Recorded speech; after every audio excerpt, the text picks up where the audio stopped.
This is a proposed resolution commending Syrus Miguel Santamena of Barangay Bayunan, San Joaquin, Iloilo, and RV JHON Enema Fortaleza of Barangay Adcadarao, Ajuy, Iloilo.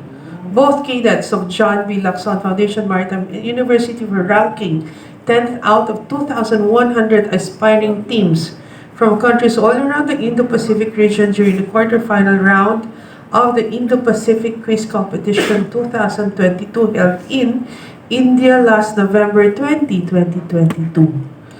Whereas Syrus Miguel, Santamena, Barangay Bayunan, San Joaquin, Iloilo, and RV JHON, Enema Fortaleza, Barangay Adcadarao, Ajuy, Iloilo, and both cadets of John B. Lacson Foundation Maritime University were asked at quiz station.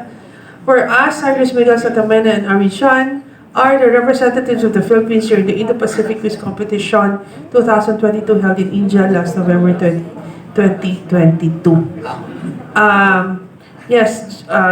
During the quarterfinal round, Syrus Miguel, Santamena, and RV JHON were ranked 10th out of 2,100 aspiring teams from 16 countries all around the Indo-Pacific region. And the rest, depende na lang sa Secretariat.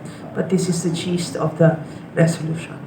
I so move subject to the language and style of the Secretariat. Thank you. Yes, of course, co-sponsored by Board Istura, Board Diaz, Board Bebet, Board Mondehar. Seconded by, unanimous lang Unanimously seconded. Motion is approved.